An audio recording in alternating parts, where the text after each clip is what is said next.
आज के समय में हर क्षेत्र में आधुनिक तकनीक का इस्तेमाल बेहद बढ़ गया है। कृषि क्षेत्र में भी बेहतर पैदावार, सिंचाई या ट्रांसपोर्टेशन के लिए तरह तरह की तकनीकें अपनाई जा रही है। इससे खेती करना आसान हुआ है और किसानों को भी काफी फायदा मिला है।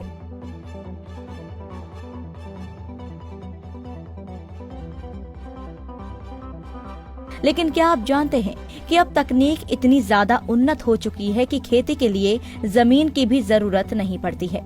इतना ही नहीं, एक देश तो ऐसा है जहां ज्यादातर खेती दीवारों पर की जाती है, यानी यहाँ धान और गेहूं जैसी फसलों के साथ साथ सब्जियां भी दीवारों पर ही उगाई जाती है।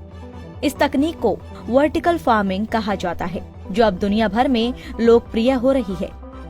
वर्टिकल फार्मिंग का सबसे ज्यादा अपनाने वाले देशों में इजराइल का नाम शामिल है।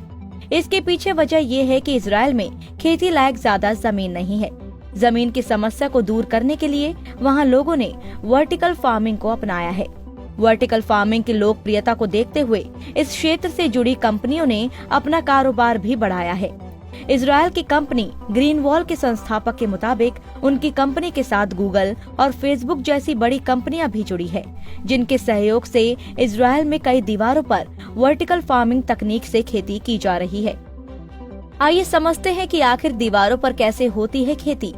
वर्टिकल फार्मिंग के तहत पौधों को गमलों में छोटे छोटे यूनिट्स में लगाया जाता है और साथ ही ये सुनिश्चित किया जाता है कि पौधे गमलों से गिरे ना। इन गमलों में सिंचाई के लिए भी विशेष प्रबंध किया जाता है। इसमें पौधे उगाने के लिए मिट्टी की जगह हाइड्रोपोनिक्स, एक्वापोनिक्स और एरोपोनिक्स तकनीक का इस्तेमाल किया जाता है। हालांकि अनाज उगाने के लिए यूनिट्स को कुछ समय के लिए दीवार से निकाल लिया जाता है और फिर बाद में उन्हें वापस दीवार में लगा दिया जाता है। ऐसी खेती का सबसे बड़ा फायदा ये है कि दीवार पर पौधे होने से घर के तापमान में बढ़ोतरी नहीं होती और ये आसपास के वातावरण में भी नमी बनाए रखता है।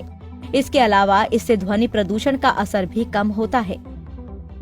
वर्टिकल फार्मिंग सिस्टम के कुछ सामान्य विकल्पों में इमारतें, शिपिंग कंटेनर, सुरंगें और खाली पड़ी खदानें शामिल है।